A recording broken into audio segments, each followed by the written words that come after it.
Bienvenue à tous. Welcome to Reporters. In this edition, a citizenship law in India has brought protests onto the streets and violent scenes, with the police accused of attacking protesters. India's Prime Minister Narendra Modi is often referred to as a Hindu nationalist. His new law grants Indian nationality to people of other religions who come to India fleeing oppression, but not to Muslims in those same circumstances. Let's bring in Mandakini Galat, our reporter this week. Narendra Modi's citizenship law, Mandakini, has sparked huge protest and unprecedented scenes. Tell us more. Yes, Mark. Now, just like in France, protesting against the government is seen as a basic right here in India. So to see the police unleash brutality on students, use live bullets in places like Uttar Pradesh to disrupt the protests has been shocking for many Indians. But another aspect of this crackdown is internet shutdowns, a move used very widely by the government in places where these protests are happening, in combination with a colonial-era law that bans 4 or more people from assembling in one place. Now, despite all that, these protests continue even as we speak. Mandakini, thank you. A report then by Mandakini Galat, Alban Alvarez and Clement Laborde.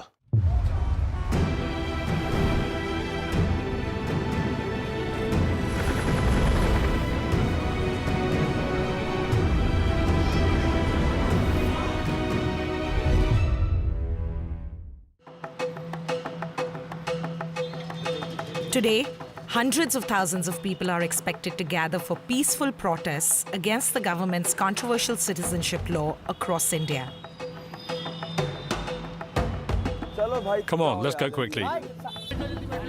In New Delhi, law student Ehtamam is ensuring that his fellow students from Jamia Millia University get to the site of the protests safely. But the authorities have placed many obstacles in their way. They have closed metro stations. They are basically trying to stop our movement. Anyways, it's our constitutional right. We will go. We want justice! We want justice! We want... Suddenly, he receives some bad news. Be careful, be careful. There is detention going on. Thousands of students and activists are being detained in Delhi. The message is loud and clear. Even the slightest hint of dissent will not be tolerated. We no longer have the right to make our voices heard in this country. Shame on Delhi police. Ehtamam and his friends know this better than most others. Only a few days ago, the Delhi police stormed a peaceful protest on their historically Muslim university campus. They attacked the students with sticks and tear gas shells. That attack became a trigger for the rest of the nation, compelling even more people to join the students in their agitation against the citizenship law. And so today, despite the detentions, Delhi refuses to bow down. Golli maro! Tum golli maro! Tum police bulao! Only a few kilometers away from the protests in New Delhi, all eyes are on the Indian Supreme Court, where the Citizenship Amendment law is facing challenges from 59 separate petitioners. The petitions were challenging this act and the rules on the ground that they are discriminatory on multiple grounds. Prashant Bhushan, one of the most prominent human rights lawyers in the country, believes this law is in violation of the Indian Constitution. India was founded as a secular country which does not allow the state to discriminate on the basis of religion, and therefore the very foundations of our republic have been threatened by this law. The present leadership of Mr. Modi and Mr. Amit Shah and the BJP, they are taking the country toward and trying to make it into a sort of Hindu republic, which is totally contrary to what the Constitution had promised. This will be one of the most keenly contested cases in 2020, and lawyers will no doubt point to the state of Assam, where millions of people are on the verge of being declared stateless. Ever since the protests began, foreign journalists are prohibited from traveling here, and the internet was briefly shut down. Our team traveled to Golpara, a remote Assamese district which shares a porous border with Bangladesh. Right now we are going to see foreigners' tribunals. Jainal Abidin is a former member of the Assamese state legislature and a social activist. Ma foreigner. For several years now, the Indian government has been preparing a National Register of Citizens, known as the NRC, here in Assam to identify who is an Indian citizen and who is a foreigner. It is happening all over Assam, in all the districts. These D voter notices are being served. D means doubtful voter. Once a person is declared a doubtful voter, they have to appear before a foreigner tribunal and produce historic documents to prove their citizenship. Most of these people are very poor people and, as you can see, illiterate people.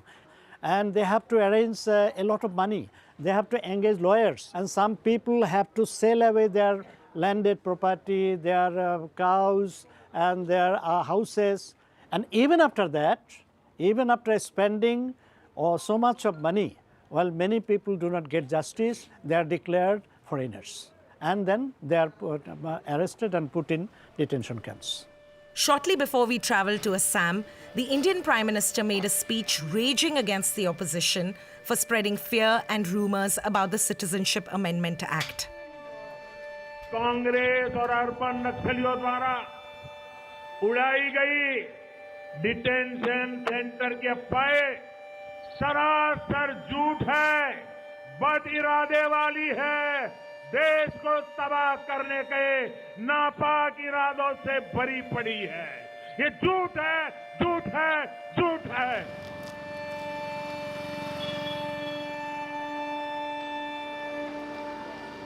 This is the district jail, and this detention camp is accommodated inside.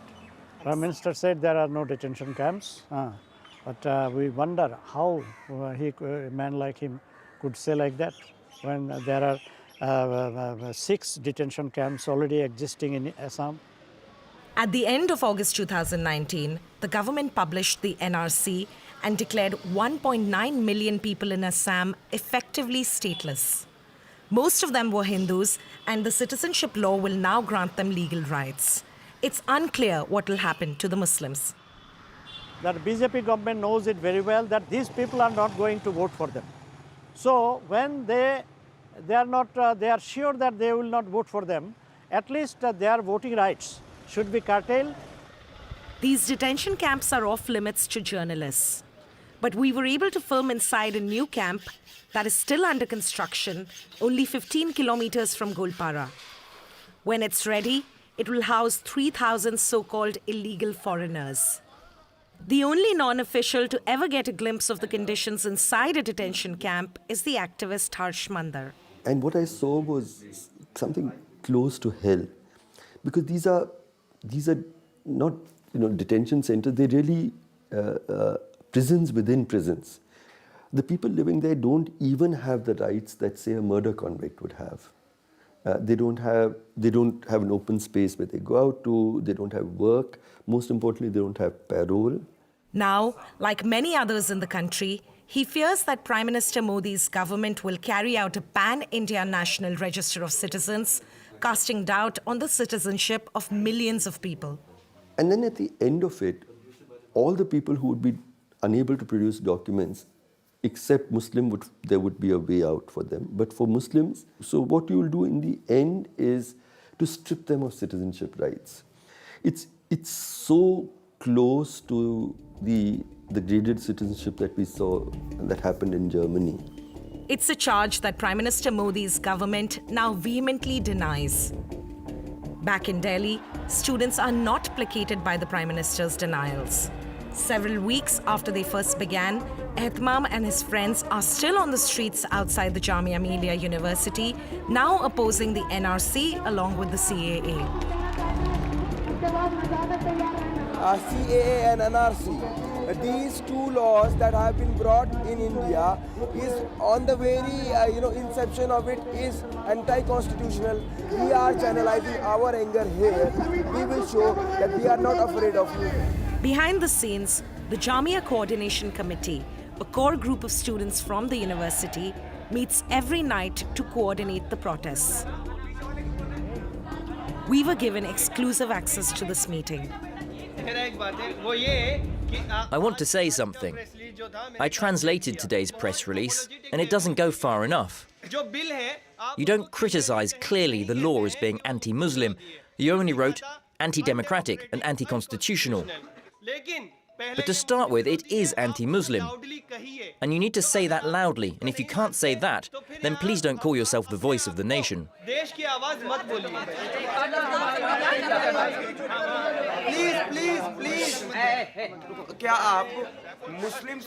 Why are you reducing the political agency of Muslims to just religion? No, please listen to me. If their religious identity is not attacked, they won't come out on the streets. Second, this law isn't impacting only Muslims. In the absence of a single, clearly defined leader, these meetings are usually chaotic. So it happens every now and then because people over here have a lot of differences. They have been working in the campus for a long time. People from different ideology are there, but still they are here united in a cause against this fascist rule. As students continue to debate the future of their resistance, terrible news is flooding in from Uttar Pradesh, India's most densely populated state. At least 24 protesters have died in clashes with the police so far, most of them from bullet injuries. One of them was 21-year-old Suleiman, whose family claim he wasn't even protesting, just returning from the local mosque. These are Suleiman's books. He was always working on projects. This is his books for the civil service examination. He dreamt about becoming a civil servant. The police claim he fired at them, so they shot him in self-defense. No weapon was found on his body. The police killed my son.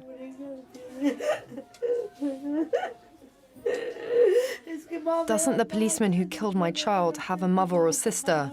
I hope someday they suffer just like I'm suffering today. In several Muslim-majority towns in Uttar Pradesh, we hear similar allegations of targeted attacks by the police. In Muzaffarnagar, Maulana Kasmi says he was jolted awake at night when the police attacked his mosque. We were sleeping here in the mosque, and the police came along with some other people, and they started breaking the door here. You can see how they broke the glass. We heard a lot of screaming and people were breaking things here. They had dragged some people out and were beating them on the streets. The police that we thought was for our protection, they came here and they terrorized people. The Uttar Pradesh police denies this charge, but Maulana Kasmi held on to some evidence. This is the outside of the mosque where policemen came to break the glass. There were 2 or 3 of them. And you can see that we also have a CCTV camera here, but the police also broke it. Across Muzaffarnagar, many houses have been looted and dozens of Muslims have fled their homes.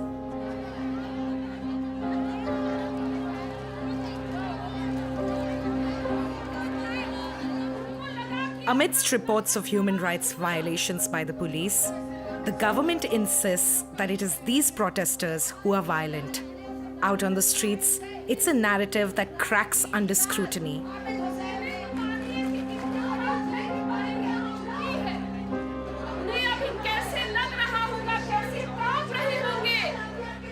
Please know that we are winning. Imagine how the powerful are shivering in fear now. They never thought that young girls from the university and the women here would bring a peaceful revolution on the streets of Delhi. Women and children have become the faces of this resistance, and they are determined to stand their ground. Well, our reporter Mandakini Galat is still with us in New Delhi. Mandakini, thank you so much for that report. This law, which critics say is fundamentally racist, has created some genuine catch-22 situations, hasn't it? Such as the case that you found of a former soldier in the Indian Army who now has to prove his nationality. That's right, Mark. Mohammad Sanaullah, who we met in Assam, is just one out of the 1.9 million people who've been excluded from the citizenship list there. But his is a really interesting story. Now, he served for 3 decades in the Indian Army in some fairly dangerous places like Kashmir and Manipur, where there's been an armed insurgency. He retired in 2017 and joined the Assam police. Now, he was called into work one day and arrested by his colleagues who were just following orders on suspicion of being a foreigner.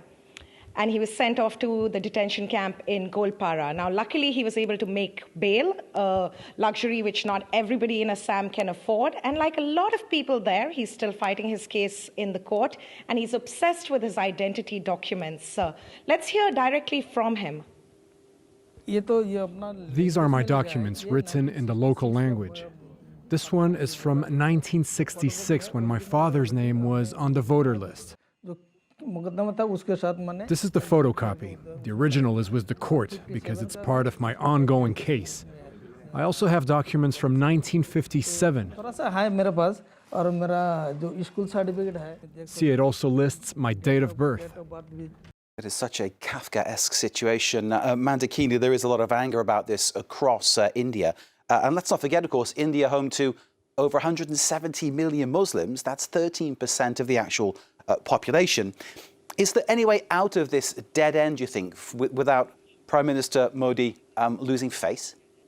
It's hard to see what that end would look like. Now, the government has said that it will absolutely not withdraw this law under any circumstance. They've launched a massive awareness campaign going from home to home, telling people this law does not affect Indian citizens. It's designed to protect minorities facing religious persecution in the neighborhood. But that hasn't placated the protesters. What everyone is worried about is something called the National Population Register, an exercise that's set to begin in April. Now, ostensibly, on the surface, this is a census, something that's done once every 10 years, where you count all the residents. But this time, the draft forms have some fairly problematic questions like, where were your parents born? Where were your parents' parents born? And this has led to a lot of fear that is the government trying to do a sort of thing similar to what they did in Assam, the National Register of Citizens. Now, the government has said that this is not a citizenship test, but to the protesters, it sounds a lot like that. So really a massive breakdown of trust between the people and their government here. Mandakini Galat, thank you very much indeed. Another burning story across the world there. Our reporter Mandakini Galat with this week's Reporters Film, which of course you can see again via our website, france24.com. This is Reporters on France 24. Stay with us.